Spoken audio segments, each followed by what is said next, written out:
আমরা আজ কথা বলছি এমন একজন ব্যক্তির সাথে যিনি নানাভাবে নানা সত্তায় আমাদের কাছে খুব গুরুত্বপূর্ণ ব্যক্তি। তার নাম আমার কাছে ছবিবাই, কিন্তু মানুষ তাকে চিনে শিল্পী ছবিউল আলম হিসাবে। বিখ্যাত আলম পরিবারের সন্তান, গ্রাফিক্স ডিজাইনে লেখাপড়া করেছেন পাকিস্তানে। গ্রাফিক্সের উপর এমনভাবে লেখাপড়া করেছেন, একটি বইয়ের ডিজাইন থেকে মুদ্রণ পর্যন্ত, বাঁধাই পর্যন্ত সব নকশা তার নগদর্পণে। তিনি চট্টগ্রামে এসে চট্টগ্রাম আর্ট কলেজ প্রতিষ্ঠা করলেন। এরপরে বাংলাদেশে এমন কোনো গতি প্রকৃতি নেই। শিশুদের নিয়ে কাজ করেছেন, প্রকাশনা নিয়ে কাজ করেছেন, নিজে অ্যাডভার্টাইজিং করেছেন, ফুলকি করেছেন। ফুলকির প্রতিষ্ঠার সাথে, তখনকার সাংস্কৃতিক আন্দোলনের সাথে, ইপিবির বাংলাদেশে প্রথম এক্সিবিশনের সাথে তিনি, তার নকশায় সব কিছু হয়েছে। আবার তিনি বইও লিখেছেন। টইটুম্বুর নামে একটি পত্রিকা উপদেষ্টা হিসাবে প্রচ্ছদ করে, ইলাস্ট্রেশন করে কাজ করেছেন। আমরা শুধু আপনার এই স্মৃতিগুলো একটু একটু করে আপনার যা মনে আছে একটু বলেন আমাদের।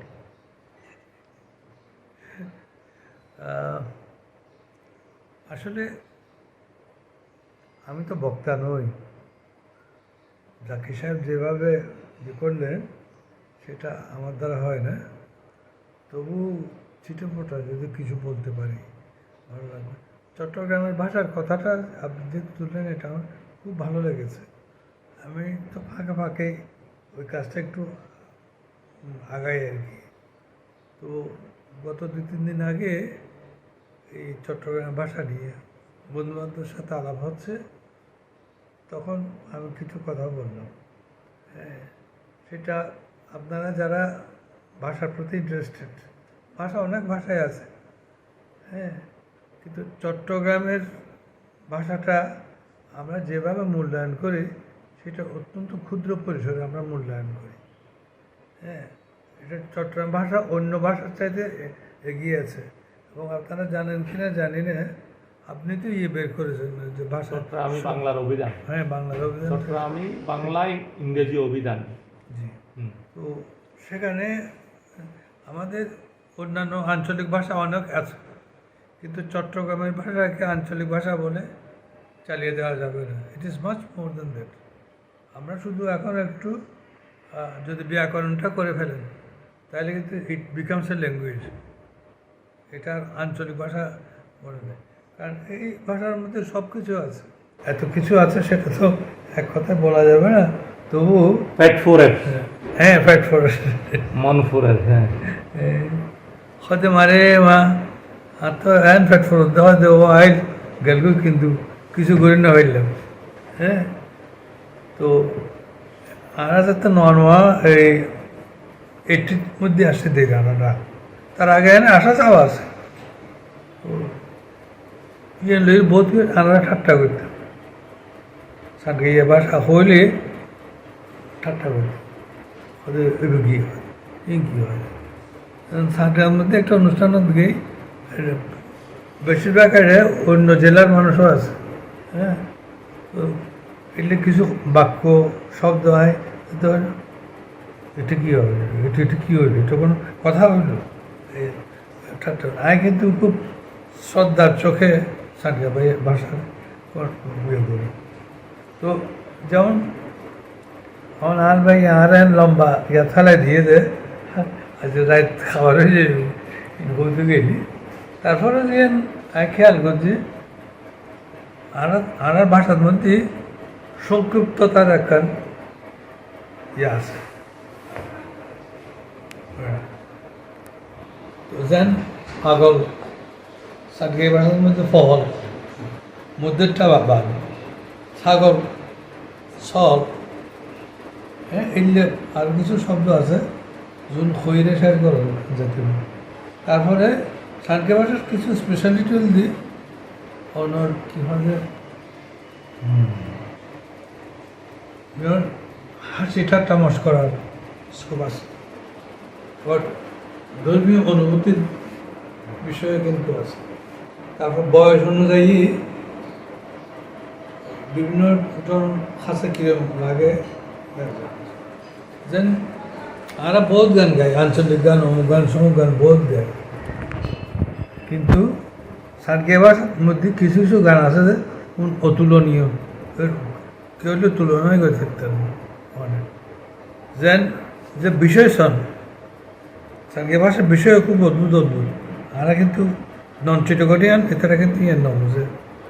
যেন আমি কই না, বড় বাড়ি যাই রে গই বউ নাতি ওয়ারে সাই, ও বউ নাতি ওয়ারে সাই, পানে টাকার ভাই যাইব, পানে টাকার ভাই যাইব, সগে সগে তারে রাইস, সগে সগে তারে রাইস, বড় বাড়ি যাই রে গই বউ নাতি ওয়ারে সাই।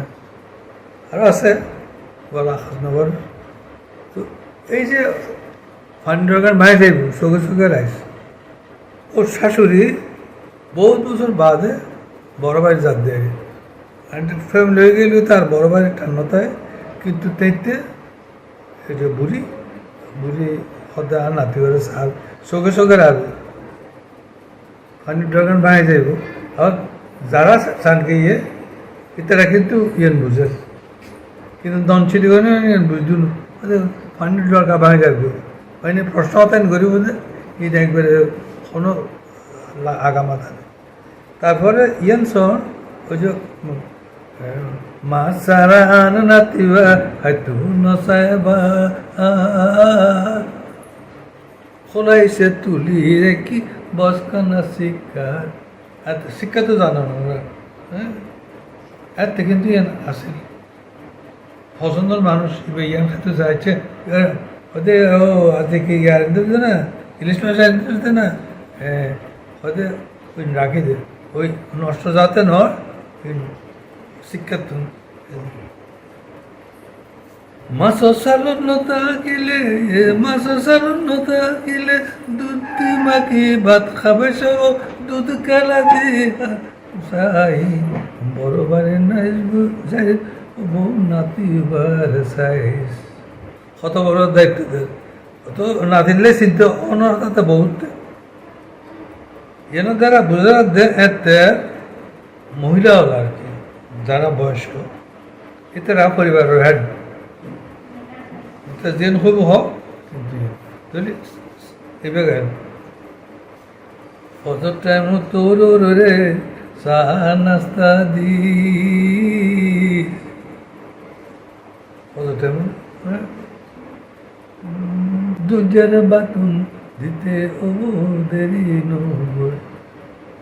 কি রিকোয়েস্ট এবার তো তাই জামাই জান, এইভাবে তো মুরব্বী নয় না, ব্যাকরণ বয়স এবার তো সিনিয়র মোস্ট, কিন্তু ওর এমনভাবে হতায়ন উপস্থাপন করেন যে ব্যাকরণ ইয়েন ঠিক আছে। তার বাড়ি আর যেটি বহুত দিন বাঁচছি, আর আমার বহুত দিন বাঁচছি, ইয়েন আরা দেখি যে কীভাবে তারা চিন্তা করে। ও রেজাল্ট করি তাই স্বার্থর হতাম না, তাই চিন্তা করিব, কিন্তু তাই চিন্তা করেন যে তাই হাজব্যান্ড এবার যদি আবার বউ কেনা এইটাই দুজনে বাতুন দিতে ও দেরি নগরিস, হ্যাঁ আর আনাইনুর দেরি দিলে, আনাইনুর দেরি দিলে, তোর রে দি ফাটে সব, তোর রে দি পাড়াইস, বড় যাই বলবো নাতি বাহারে সাইজ। বেগুনের দায়িত্ব কিন্তু ভাগ করে দেয়, এত কিন্তু ইয়ে না সারা দেখি এত বুড়ি যাবে। আর মারও তো দেখি, আপনি তো ভাষার সাথে সমাজের পরিবারের প্রীতিটাকেই তুলে ধরছেন। হ্যাঁ হ্যাঁ, এই যে ভালোবাসার বিষয়টা আপনি কিন্তু সেটা পুরো পরিবারে বাস্তবায়ন করেছেন। আমি এসেই তো দেখলাম নায়ক কবিতা, আপনি যেভাবে এখানে একটা পাড়ার মতো করে একটা বাড়িতে যেভাবে একটা একান্নবর্তী পরিবার থাকে সেই জিনিসটাতে থাকে। এখন আপনার তো আবার ব্যবসায়িক এবং যে কর্মক্ষেত্রটাও কিন্তু সেরকম। এই যে কর্মক্ষেত্রে আপনি এবং বইপত্র লেখালেখি, আপনার লেখালেখি নিয়ে যদি আপনার একটু নিজের লেখা, আপনি রম্য লেখা লিখেছেন, অনেক রম্য নিয়ে অনেক লিখেছেন, আপনার গল্পগুলোর অধিকাংশই হচ্ছে রম্য নিয়ে, রম্য রচনা, যদি একটু আমাদেরকে বলেন। সেটা ভেবে আর জীবনের মধ্যে এতভাবে আসছে যে এখন পড়লে যে নাতির কথা চিনতে পারছি ওই তারপরে ওর ওর গান চিন্তা করছে, তারপরে হদে বেলে বেলে আসকুরাম আর আইলো বাঁধি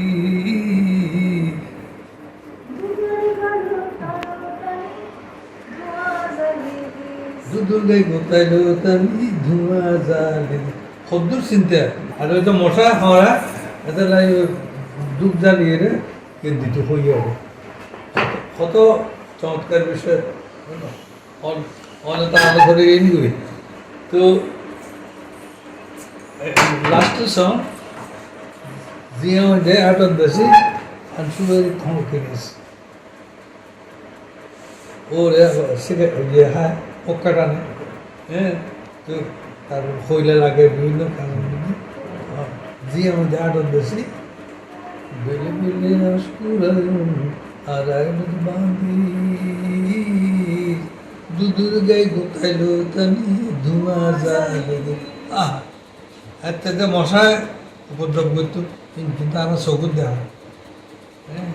আর কিনতেন ওই আম্মা মগরি বলি আম্মা কইলা জ্বালিয়ে দিতে আর কি, হ্যাঁ।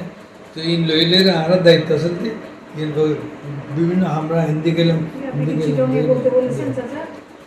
মানে মশা যদি সে আর ইয়ানোর খুব অ্যাপ্রিসিয়েট করে দিই যে স্যারকে ইয়ে ভালোবাসা গানের মধ্যে, হ্যাঁ, কত কিছু আছে কিন্তু আমি চট্টগ্রাম সভাপতি গানি গাই কিন্তু এখন অ্যাপ্রিসিয়েশন ন ভাই ভিতরে নেওয়া যায় তো এবার তো গানিবে ভিতরে না। আপনার এই যে অনুভূতিটা আমরা বুঝতে পেরেছি। আমরা একটু আপনার লেখালেখি নিয়ে শুনতে চাচ্ছি, আপনার আঁকাআঁকি নিয়ে যদি একটু গল্প করেন আমাদেরকে। আর শিশুদের নিয়ে কাজ করার জন্য আপনার এত আগ্রহ, আপনি নিজে একটা ইনস্টিটিউট কিন্তু শিশুদের জন্য ফুলকি বলি, টইটুম্বুর বলি, এরপরে যে শিশুদের জন্য টইটুম্বুর মেলা এবং শিশুদের লেখালেখি নিয়ে যেভাবে আপনি একটা জগৎ সৃষ্টি করলেন, এগুলো দিয়ে যদি একটু আমাদেরকে এই গল্পটা যদি একটু নিজের মতো করে নিজে বলেন। তাইলে ওটা লিখতে হবে আর কি। না, আপনি যা মনে আসে আপনার। আমার যে এই যে ইয়ে করে লেখা হিউম্যান কিন্তু আর তো মনে দিয়ে না আর বাবার তুন পাই আর। আচ্ছা আচ্ছা, আপনি যদি একটু একটু মানে আমাদের তো অনেকেই শুনবে, এই জন্য আচ্ছা। যদি আপনি একটু সাধু ভাষায় বা অসুবিধা নাই, চট্টগ্রাম মিশ্রিত থাকুক, কিন্তু এটারও একটা বৈশিষ্ট্য আছে, আমরা যে সবকিছুকে অ্যাবজর্ব করতে পারি সেই জিনিসটা আপনার পুরো কথার মধ্যে আছে, অসুবিধা নেই। তবে আমরা একটু মানে যদি আপনি তো ওরকম ইয়ে ছিল না। আমার মনে হয় এটা আমার বাবার কাছ থেকে আমরা পেয়েছি, হ্যাঁ। যেমন আমাদের ছেলেমেয়েরাও ওরা হয়তো একটা দুটো লিখে, কিন্তু আমার মতো না, আমি অনেকগুলো লিখেছি মানে বেঙ্গল, সেগুলো আবার বইও হয়েছে, বইয়ের মধ্যে 5-6টা আছে এসব বেঙ্গল, হ্যাঁ। না সবগুলো তো না, কিন্তু কিছু কিছু ওই যে বললাম এটা ইয়ে করি। আর এটা হচ্ছে যেমন আমরা কথা ধৈর্য কথা যে হয়ে দিয়ে জাকের হয়ে দিয়ে ধৈর্য কথা না কোন জায়গার নয়। এই কথাটা প্রথমটা এই জন্য আনছি, এই যে আমার ভাই বললো যে আমরা নিজের ভাষার মধ্যে সেটা টেনে আনি, সেটা যেটা যে আমার গ্রেটনেস, ওটা কিন্তু আমাদের ছেলে কেন না, হ্যাঁ। এবং সেই জন্য দেখা যায় যে আমরা চট্টগ্রাম ভাষা যখন বলি আমরা কিন্তু ফ্লুয়েন্টলি বলি, আমাদের আর চিন্তা করতে হয় না, হ্যাঁ। এটা একটা ইয়ে ব্যঙ্গ, সেই গানও আবার চট্টগ্রাম ভাষায় আছে। কুলসুম ফারা বেড়ায় কীভাবে, কুলসুম ফারা বেড়ায় কীভাবে,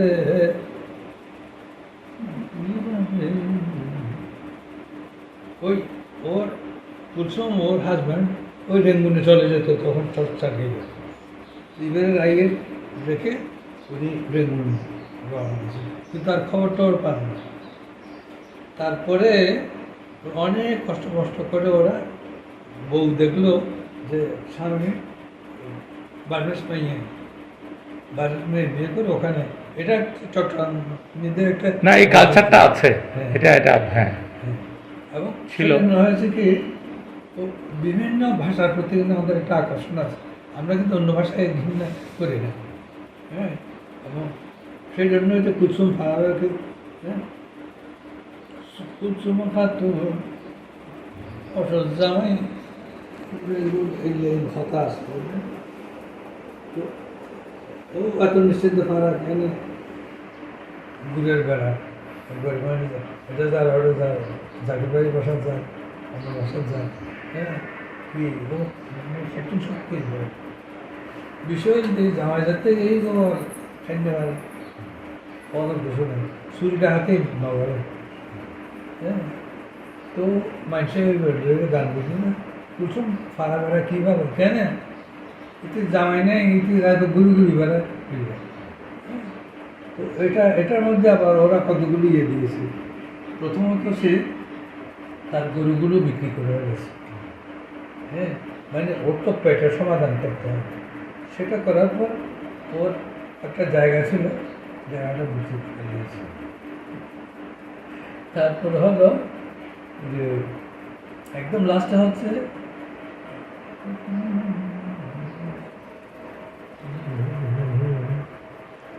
স্বাভাবিক ছিল, আপনারা জানেন কিনা জানি না, আমরা প্রায় চট্টগ্রামের পরিবার ঘুরে বেড়াইতে দেখি যে হ্যাঁ হয়তো ওই অমুক একটা মেয়ে ও নেই, সেখানে ও একটা তার দেহ বিক্রি করছে, কিন্তু খুব সেটা ও ট্যাক্টফুলি করছে। তো দেখেন ওই যে প্রথমে বললাম যে শাশুড়ি সব দায়িত্ব বুঝিয়ে দিচ্ছে, আবার যারা যুবতী আর কি ওরা কিন্তু অন্য কিছু করে। আর এই যে আমাদের একটা আমরা ঠিক চারদিকে বলে আমি এটা করবো না এটা করবো না এসব নেই, ওটা কিন্তু এক ধরনের ঔদার্যের ব্যাপার। অন্য ভাষা ওরা বলতে নহস বলিস না বদনাম হয়ে যাবে, কিন্তু যেন এই ধরনের বহুত গান আছে যেমন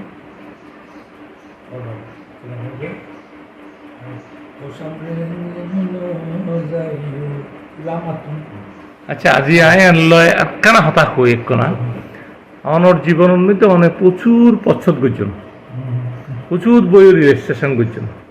এই যে পচ্ছদ করলেন, ইলাস্ট্রেশন করলেন, বই তৈরি করলেন, আপনি কি আমাদেরকে আপনার পচ্ছদের আনন্দ পেয়েছেন খুব? কোনো পচ্ছদের কথা মনে আছে? কার কথা, কার সাথে কাজ করেছেন, একটু যদি আমাদের একটু মনে করে বলেন। ওটা খুব কঠিন কাজ দিলেন, কারণ প্রচ্ছদ তো সে শুরু করেছি লাহোর থেকে আসার পর, দ্যাট ইজ ইন 64, mid-64। তো চট্টগ্রামে কিন্তু তখন আর্টের যে একটা স্রোতধারা এটা শুরু হয়নি। হ্যাঁ, ওই যে কোনো কাজে ছবি লাগলো কাজ ও করে দেবে, প্রচ্ছদ আমি বেস্ট করছি সেটা না, হচ্ছে যে আমি ছাড়া কেউ নাই, তো কেউ নেই, তো সেই জন্য আমি প্রচ্ছদ করতে করতে করতে আমার আবার এটা আপনারা কীভাবে নেবেন আমি জানি না, মানে অনেক শিল্পী আছে একেবারে তার কাজের জন্য মানে এমন আত্মাহুতি দেয়। হ্যাঁ, আমার সেটা নাই, আমার কী হচ্ছে যে প্রচ্ছদ করবো ও মোটামুটি যার যে বইয়ের প্রচ্ছদ সেটা সেইভাবে তার পছন্দনীয়, প্লাস আমাদের সমাজে তখন কিন্তু শিল্পকলা বিস্তৃত হয়নি, কিন্তু সেদিনকার কথা। হ্যাঁ, তো এখন কিন্তু সেটাই দেখা যাচ্ছে যে অনেকে প্রচ্ছদ দিয়ে করেছে। আমি বরং যেটা বলতে চাই বিবাহিত, হ্যাঁ, বরং আপনারাই বলুন কোন প্রচ্ছদটা ভালো, সেটা কি যত্ন করে রাখতে হবে এইসব। আপনি চিড়িয়াখানা একটা বইয়ের প্রচ্ছদ করেছিলেন ফররুক আহমেদের, ফররুক আহমেদ, চট্টগ্রাম কলেজের প্রায় ম্যাগাজিনের প্রচ্ছদ আপনি করতেন। চট্টগ্রামের এমন কোনো বিখ্যাত ম্যাগাজিন নাই যেটার প্রচ্ছদ আপনার হাত দিয়ে নয়। সৈয়দ মোহাম্মদ শফি, বইঘরের সৈয়দ মোহাম্মদ শফি বা দোলনার ইসুফ চৌধুরী, কোনো মানে আপনাকে দিয়ে আপনার ইস্পাহানি গ্রুপের কোনো, বা চট্টগ্রামে যারা এক খান গ্রুপ বা কারো মনোগ্রাম লঘু করে দিয়েছেন বড় কোম্পানির, এটা যদি আপনার একটু মনে থাকে? আমি আমার ভাগ্যই বলবো যে একে খান সাহেব উনি খুব স্নেহ করতেন আমাকে। তো মাঝে মধ্যে ওনার ছেলেদের মাধ্যমে আমি যেতাম কি ইউজ টু লাভ মি। তো একই রকমভাবে কেসের দিকে আরও আছে না, তো ওনার একটা হাসপাতাল যেটা আগ্রাবাদে, নামটা ভুলে গেছি, হ্যাঁ আমাদের হাসপাতাল সেটা হচ্ছে আরেকটা। তো সেখানে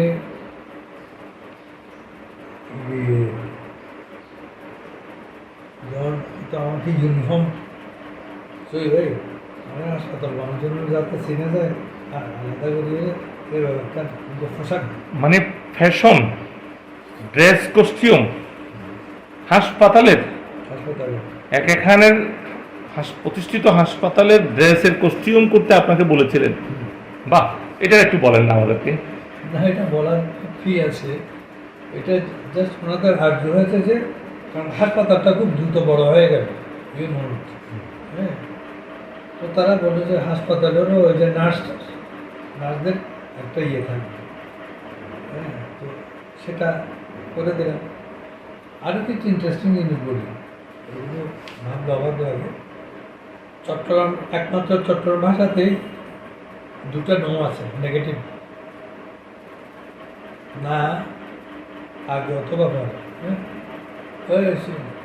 সই ভাই এবার সই ভাই সরানো কেন বেড়ে ভাই এনে আগে দেখতে হতেন না, একটা খামাচ্ছে কিছু তখন করে ওরা চা ট্রেন চলাচ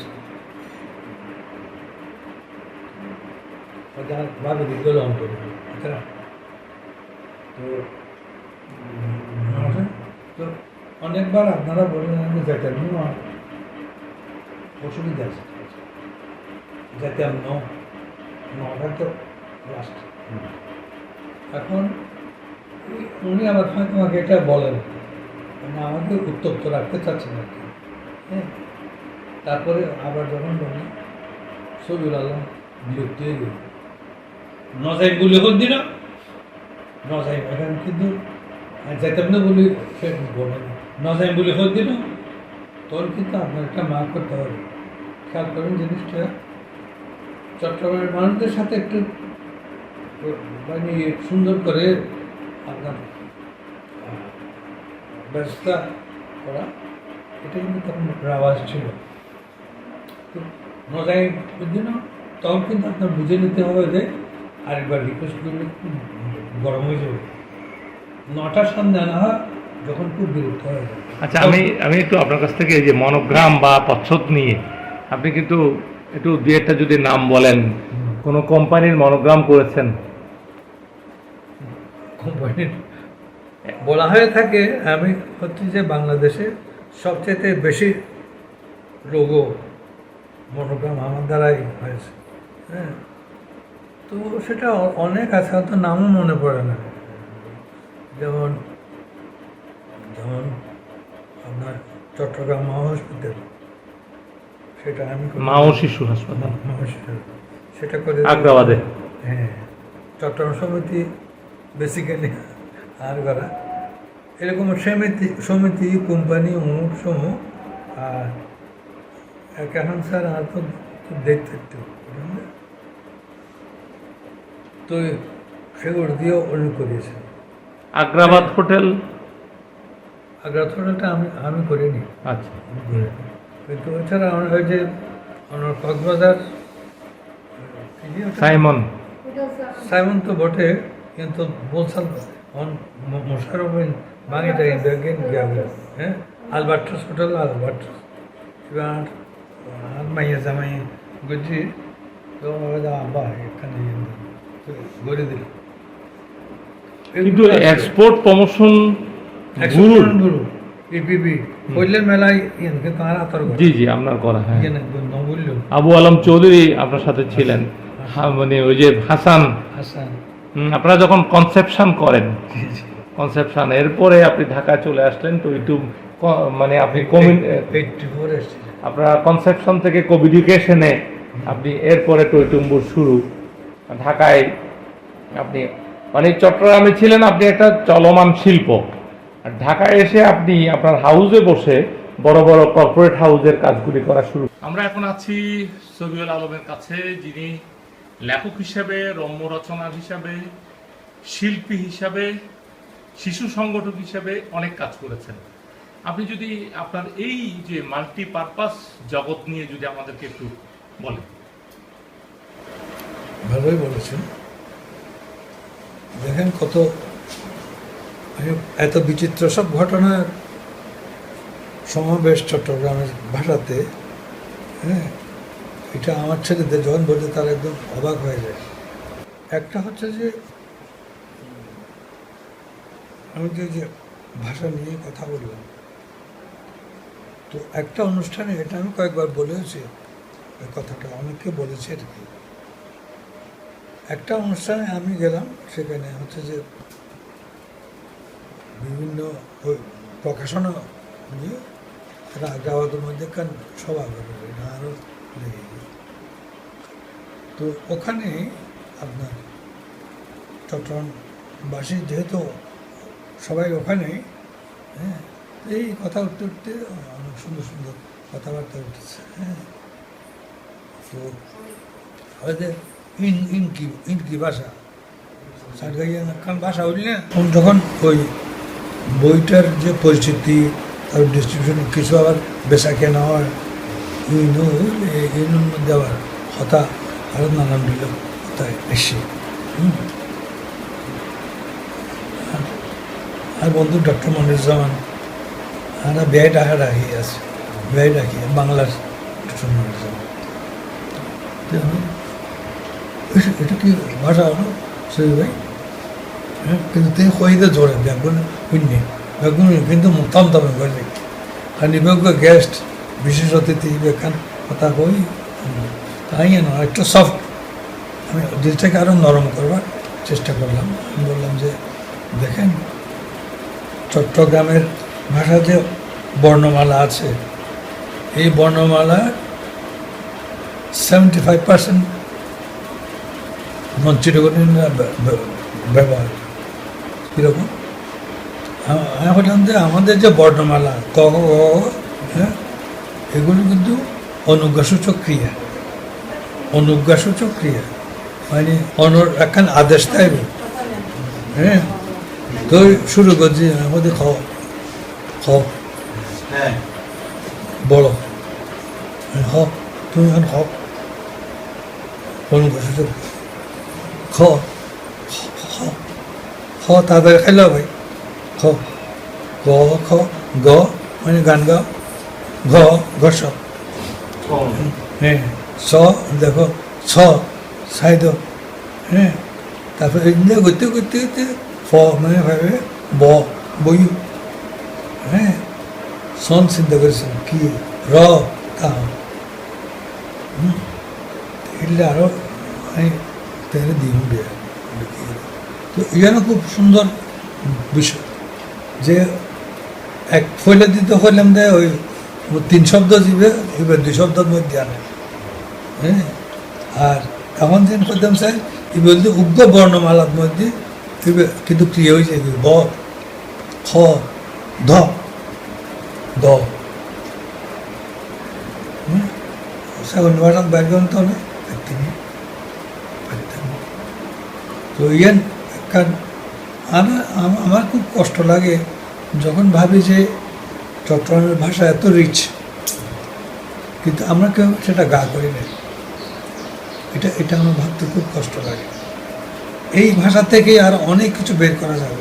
উনি যে ইয়ে করেছেন না ডিকশনারি, তারপর আমি যেটাই বলি বন্ধুবান্ধবদের, যদি ব্যাকরণ আমরা তৈরি করি তারই ব্যাকরণ তৈরি করলে it is a full fledged language, আঞ্চলিক ভাষা নয়, full fledged language.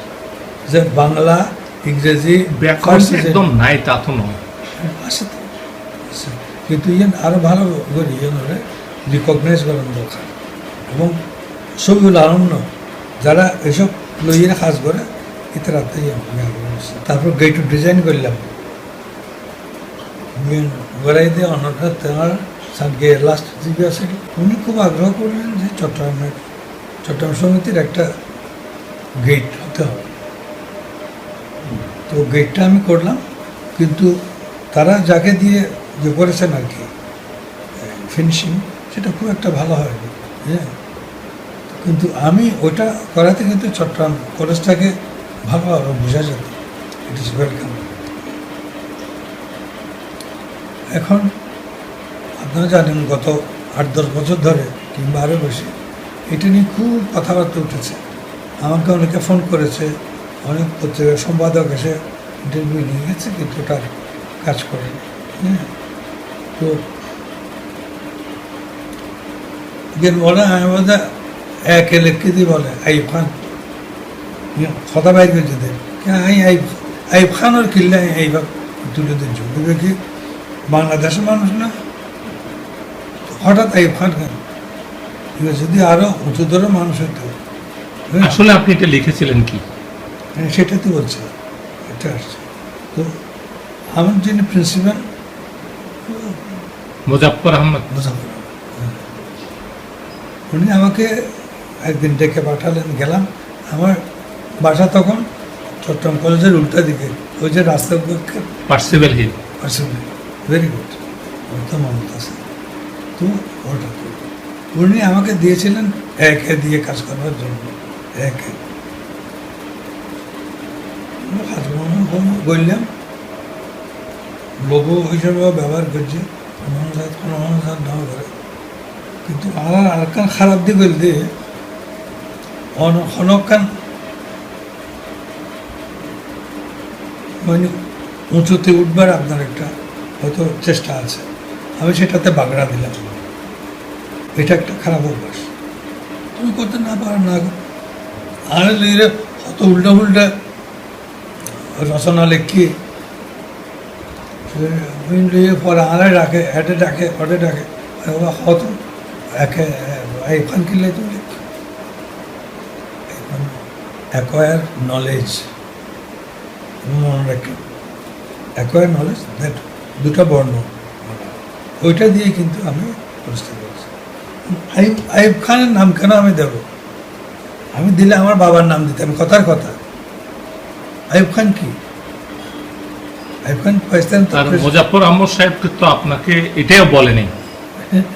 Muzaffar Ahmad সাহেব তো আপনাকে এক এক আইয়ুব খান করতে বলে নেই, সেটাই তো হচ্ছে আপনার মূল কথা। হ্যাঁ, একে সেটা একটু অ্যাবস্ট্রাক্ট করতে করেছে, কিন্তু এরপরে যে গেট করেছে ওটা তো গেট হয় না, গেটের কনসেপ্ট পর্যন্ত নেই। সেটাতে আমি খুব হয়েছিল, মানে মর্মাহত হয়েছে। তোরা বুঝো, জানো, বয়স তুমি বোধ কি বড় আছে, আর তখন দেখা শেষ হবে। হ্যাঁ, তো আরে আবার হয়তো হয়তো মানে আপনি লেখাটা সুন্দর করে বাংলা লিখে দেন, এটা ছাপা হোক, আমরা চাই। হ্যাঁ, কিন্তু আর ভালো না লাগে আনতে এইসব।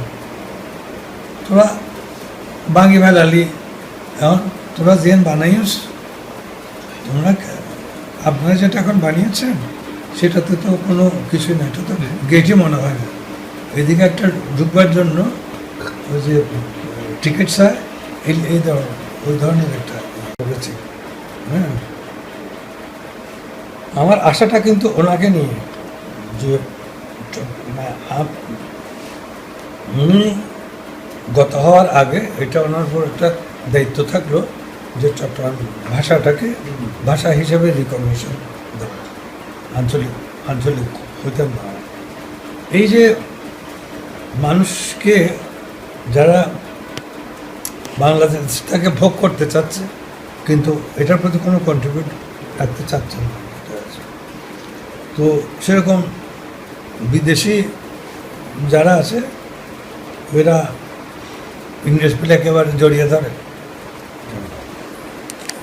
তো আম্মা তখন আমাদের ওই গানটা শোনালেন যে ব্রিটিশরা এসে আমাদের কীভাবে করেছে, তারপর কীভাবে আমাদের জিনিস আত্মসাৎ করেছে, আমরা তো ব্রিটিশ দেখলেই এমনি পাগল হয়ে যায় সাধারণ। হ্যাঁ, ও ব্রিটিশ কোম্পানি, ও ব্রিটিশ কোম্পানি, গাঁটি বসকা বাঁধি দিলে হানি। 200 বছর গড়ি আইলে হারার উদ্দি খাদ্দানি, 200 বছর গড়ি আইলে হারার উদ্দি খাদ্দানি। ও ব্রিটিশ কোম্পানি, ও ব্রিটিশ কোম্পানি, গাঁটি বসকা বাঁধি দিলে হানি। বিলাত যাইরে বদ্দা, গাছ খাটিও হদ্দা হদ্দা, বিলাত যাইরে বদ্দা, গাছ খাটিও হদ্দা হদ্দা। আইতে গেলা চা বাইতে যাই, হাঁসকলা চা বাইলানি। ও ব্রিটিশ কোম্পানি, ও ব্রিটিশ কোম্পানি, গাঁটি বুসগা বাঁধি দিলে হানি। দেখেন, এই যে ব্রিটিশকে তাড়ানোর আমরা কিন্তু ফিজিক্যালি কন্ট্রিবিউট করেছি। আমার নাম প্রীতিলতা। হ্যাঁ, দ্বিতীয় শেষ সময় মারি ফেলেন, কিন্তু ইতি ভয়েস দিয়ে গানের মধ্যে। হ্যাঁ, এইগুলো ওরা করত। কিন্তু এই শেফালি, শ্যামসুন্দর তারা মারা যাওয়ার বাদে এই গানও কিন্তু প্রসার নয়। এর কিন্তু উচিত জাকির ভাই অনেক খেয়াল রাখুন। তো এই যে দেখেন কত দিকে করছে। একটা হচ্ছে যে এই ভাষা অন্য ভাষাদের ইনভাইট করে। হ্যাঁ, তোমরা তোমাদেরটা বলো, অসুবিধা কি?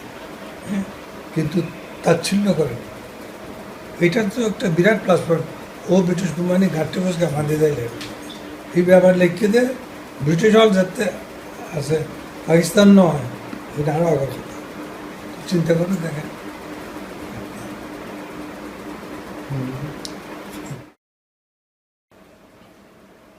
হাসনাইত ছবি নায়ক, প্রকৌশলী, আর্কিটেক্ট, ইঞ্জিনিয়ার, বুয়েটের ছাত্র, চট্টগ্রাম কলেজে লেখাপড়া করেছেন। বৃহত্তর চট্টগ্রামের একটি অসম্ভব বড় সাহিত্য পরিবারের তৃতীয় প্রজন্মের সন্তান। নিজে লেখালেখি করেন, শিল্পকর্ম করেন, সংগঠন করেন, শিশুদের নিয়ে কাজ করতে ভালোবাসেন আমি জানি। বলুন, আপনি যে একটা বইয়ের জগতের, বইয়ের মধ্যে বসবাস করতে করতে বড় হলেন, যদি আমাদেরকে একটু করে বলেন। এটা হচ্ছে আমরা যখন বড় হচ্ছি তখন আমরা বইয়ের জগতে বড় হয়েছি, আপনি যেটা বলেছেন। তো এই বইটা অনেক সময় অনেকগুলো ছড়া আমরা শুনেছি আগে, বই যখন পড়তে শিখিনি তারও আগে। সেটাই যখন আবার বইয়ে নিজে পড়তে পারছি, এটা একটা কিন্তু বড় আনন্দ। আচ্ছা, এই ছড়াটা তাহলে এটা সুকুমার রায় লিখেছিলেন, কিন্তু ছড়াটা আমরা অনেক আগে থেকেই জানি, এরকম শুনেছি। তো এরকম একটা ব্যাপার আছে। আমি বই পড়া নিয়ে একটা ছোট্ট অভিজ্ঞতা বলতে চাই এই ফাঁকে। এটা আমার নিজের এক ধরনের অভিজ্ঞতা। সেটা হচ্ছে, আমাদের ছেলের এখন বয়স হচ্ছে 26। তো তার যখন বয়স 3.5 বছর তখন সে স্কুলে যাওয়া শুরু করে। তো প্রথম দিন যখন গেল তখন সে যেটা হয় যে মাকে খুব ফিল করে এবং কাঁদতে থাকে। তো যাই হোক, ছুটি হলে বেরিয়ে আসলো। তো ওকে আমি একটা ক্যান্ডি কিনে দিলাম আপাতত ঠান্ডা করার জন্য। সে ঠান্ডা হলো এবং পরের দিন আমি আবার স্কুলে নিয়ে গেলাম, যেহেতু আমার স্ত্রী চাকরিজীবী ছিলেন। তো আবার আমি নিয়ে আসলাম। আনবার সময় সে আবার বলল যে আব্বু একটা ক্যান্ডি। এখন আমার একটা খুব মনে আশঙ্কা তৈরি হলো যে এই ক্যান্ডি তো আর ক্যান্ডি থাকবে না, এটা বার্গারে যাবে, তারপর আরও উপরে যাবে, আরও উপরে যাবে, তখন তো আমার আর পকেটে কুলাবে না, তখন আমি কি করব? তো এটার জন্য আমি খুব সম্ভব দ্বিতীয় দিন অথবা তৃতীয় দিনই তাকে বললাম যে বাবা, আমি বললাম চলো এখানে বই পাওয়া যায়। খুব ইন্টারেস্টিং ব্যাপারটা হচ্ছে, প্রত্যেকটা কিন্ডারগার্টেন স্কুলের সামনে একটা দোকান থাকে, সেখানে এই বার্গার, চিপস এসব ভালোই বিক্রি হয়, সেখানে বইও থাকে, কিন্তু বই ততটা বিক্রি হয় না। এটা হচ্ছে ইন্টারেস্টিং পার্ট, দুটোই কিন্তু আছে। তো আমি বললাম যে চলো আমরা এখানে বই কিনি। তো ও বলল আমি তো বই পড়তে পারি না। তখন আমি বললাম যে না, তোমার পড়তে হবে না, তোমার মা পড়ে দেবে, তুমি শুনবে, আর খুব সুন্দর। তো তখন ওই ডিজনির বইগুলো সাহিত্য প্রকাশ থেকে বাংলায় ওনারা প্রকাশ করা শুরু করেছেন। তো দোকানে গিয়ে আমরা দেখলাম যে খুব কালারফুল বই, 2-4টা লাইন থাকে প্রত্যেকটা পৃষ্ঠায় গল্পগুলো। তো এটা করতে করতে এখন আমি যেই সংখ্যা নিয়ে ওই যে ক্যান্ডি থেকে বইয়ে গেলাম, এখন দেখলাম যে প্রতি সপ্তাহে আমার একটা করে বই কিনতে হয়, যেটার দাম হচ্ছে 15 থেকে 20 টাকা। এখন আমার ড্যামেজ গেল বেড়ে আরো, কিন্তু আমি খুশি ছিলাম যে আমার পকেট হালকা হলেও মনটাও খুব ভালো লাগছিল। এরকম করতে করতে প্রায় 1 বছর আমরা এই বই কিনতে থাকলাম। এবং ও কিন্তু তখনও পড়তে পারে না, কিন্তু ছবি দেখে বলে যে না আব্বু এটা তো আমার কাছে আছে। হ্যাঁ, তো পরে দোকানদার তাকে চিনে গেল। তো চিনে যাওয়ার পরে ও দোকানদার বলল যে আঙ্কেল তুমিই দেখো পুরো বান্ডিলটা নিয়ে যে তোমার কাছে কী কী আছে। তো ও ছবি দেখে বলে যে না এটা আছে, এটা আছে, এটা আছে। তো দেখা গেল প্রায় 1.5 বছরের মাথায় আমাদের দোকানে যা স্টক ছিল সেগুলো আমরা শেষ করে ফেলেছি। এটার পরবর্তী যে ব্যাপারটা ঘটলো সেটা হচ্ছে যখন সে বর্ণ পরিচয় পেয়ে গেল, পড়তে শিখলো, তখন সে নিজেই আবার ওই গল্পগুলো যেগুলো তার মার কাছ থেকে সে শুনেছে সেটা আবার পড়া শুরু করলো। তো সেই ছেলে যখন তারপর আরও বড় হতে থাকলো তখন কিন্তু সে নিজেই বই কিনছে এবং এখনও পর্যন্ত ও এখন নিজেই রোজগার করে। তো সে তার যখন কিছু টাকা জমে সে একটা দিন রাখে, সে নীলক্ষেতে যায়, অমুক জায়গাতে যায় বই কেনার জন্য। এবং বইমেলাতেও সে একটা দিন রাখে, কিছু ফান্ড সে ধরে রাখে যে এই বইগুলো কিনবো আমি। তো কথাটা আমি বলছি এই জন্য যে এটা খুব ইম্পর্ট্যান্ট। আমি অনেক বাবা মাকে, যারা সদ্য বাবা মা হয়েছেন, তাদেরকে আমি জিজ্ঞেস করেছি যে বাচ্চাদেরকে বই হাতে দেওয়ার প্রকৃষ্ট সময় কোনটি। বেশিরভাগ জবাব দিয়েছেন যে যখন তারা বাচ্চারা পড়তে শিখবে। আমি বলেছি না, যখন বাচ্চারা কোনো কিছু ধরতে শিখবে তখনই তাকে বইটা দিতে হবে। বইয়ের একটা রূপ আছে, রস আছে, গন্ধ আছে, আকার আছে, ওজন আছে। তাহলে এই যে বই আমি ধরি, এই যে ধরি, সেই বইটাকে আমার ধরতে শিখতে হবে। নায়ক, আমি আসলে আপনার কাছ থেকে এই যে গল্পটি শুনলাম, আমার এখন আপনাকে প্রশ্ন করতে ইচ্ছে হচ্ছে, এই ভুলটি আপনার কোত্থেকে সৃষ্টি হলো? আপনার বাচ্চাটিকে আপনি বই দিয়েই তার সাথে আপনার বিনিময় শুরু হবে, এই ভুলটি আপনার কখন শুরু হলো? এটা আমি বলবো যে অনেকটুকু অর্গানিক। যেভাবে আমরা বড় হয়েছি, আমাদেরকে কিন্তু মানে আমাদের বাবা মা বলে দেননি তোমাকে এই বইটা পড়তে হবে, সেটা না।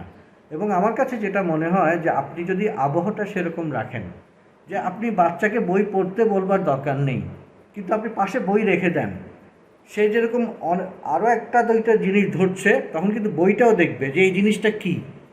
এবং হয়তো যেমন ধরেন যেটা হয় অনেক মানে বাচ্চা যাদের বাসায় আছে, আমরা দেখি বাবা মা খুব তটস্থ থাকেন যে বাচ্চাটা বই ছিঁড়ে ফেলছে কিনা। বই ছিঁড়তে দেন, সে শিখবে। আমার মনে আছে আমি ছোটোবেলায় ওই খুব গাড়ি উপহার পেতাম জন্মদিনে। তো প্রতিদিন একটা করে গাড়ি ভাঙা হতো, প্রতিদিন একটা করে গাড়ি নামানো হতো শোকেস থেকে।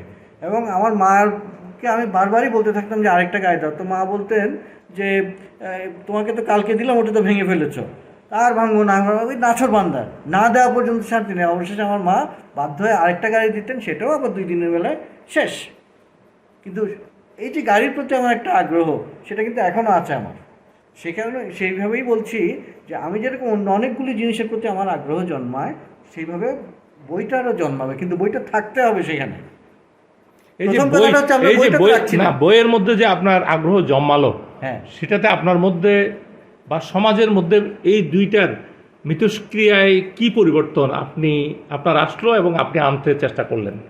সেটা হচ্ছে যে বই একটা হচ্ছে তো জ্ঞানের দুয়ার খুলে দেয়, আরেকটা হচ্ছে একটা মানুষ কিন্তু যে কোনো একটা দৃশ্যকে, এটাকে রসমান এফেক্ট বলে, যে কোনো একটা ঘটনা যখন 4 জন 4 দিক থেকে দেখছে, 4 ভাবে দেখছে। তাইলে যেটা হচ্ছে আমি একজন ব্যক্তি, আমার জীবনকে যখন আমি দেখছি বা পৃথিবীকে যখন দেখছি, সেটা কিন্তু আমি আমার দৃষ্টিকোণ থেকে দেখছি। কিন্তু যখন আমি একটা বই পড়ছি, সেখানে লেখক বা যিনি লিখেছেন, সাহিত্যিক যিনি লিখেছেন, তিনি কিন্তু আরেকটা দৃষ্টিকোণ আমার সামনে তুলে ধরছেন। এই যে মানুষের যে একটা সমৃদ্ধ হওয়ার ব্যাপার, সেটা বইয়ের সঙ্গে মিথস্ক্রিয়ার মাধ্যমে হতে পারে, আরেকটা হচ্ছে মানুষের সঙ্গে মানুষের মিথস্ক্রিয়ার মাধ্যমে হতে পারে। আপনি যে মনের দরজা খোলার কথা এভাবে সুন্দর করে বললেন, সেটার জন্য আপনাকে অসংখ্য ধন্যবাদ। আজকে আমাদের সাথে কথা বলার জন্য সত্যিই আমি অভিভূত। আমাদের খুব ভালো লাগছে, পিতা পুত্রকে পাশে পেয়ে আমরা কথা বলছিলাম। আপনি কি বলবেন বই পড়া নিয়ে? আমার তো মনে হয় যে I have concentrated more on that. আমি টিভি দেখার চাইতেও বই যে পড়ার, কারণ ওর মধ্যে অনেকগুলো জিনিস বাস্তবে পাওয়া যায়। যেমন কি বলে যে বই পড়ার মধ্যে এটা আমি একটা প্রবন্ধে লিখেছি। তো মানে বই তো হাসান যেটা বললো সেটার একটা রূপ আছে, রস আছে, গন্ধ আছে, হ্যাঁ। এবং আমি যখন ওটা পড়লাম আমার কিন্তু অনেক শেখা হয়ে গেল, জানা হয়ে গেল। বিশেষত তখন আমি যদি আপনার সাথে কথা বলতে থাকি দেখা যাবে এখানেও এই জিনিসটা রয়েছে। সেটা হচ্ছে যে বই পড়াটা আমাদের চিন্তা শক্তি বাড়িয়ে দেয়, এটাই আমার ধারণা। ধন্যবাদ আপনাকে। আমরা এখন আরেকজনকে পেয়ে গেছি, কবিতা। হ্যাঁ, কবিতা টইটুম্বুরের ভারপ্রাপ্ত সম্পাদক। টইটুম্বুরের বড় হয়েছে, কবিতাও বড় হয়েছে, আমার কাছে তাই মনে হয়। কবিতা কি বলবে বই পড়া নিয়ে? আসলে বই পড়া ব্যাপারটা, আমার বাবা আছেন, আমার বড় ভাই কথা বলেছে। আমি একটু ছোটোবেলার স্মৃতি রোমন্থন না করলে মনে হয় হবে না। সেটা হচ্ছে আমরা যখন ছোটো ছিলাম তখন আমরা বিভিন্ন এলাকায় আমাদের কেটেছে। লাস্ট ইয়েটা হচ্ছে যে পার্সিভাল হিল, হ্যাঁ। তো ওটা আমার মনে আছে। আমাদের যখন ঘরোয়া জন্মদিন যে অর্থে এখন হয় বা আগে হতো, ঠিক আমাদেরটা সেভাবে হতো না।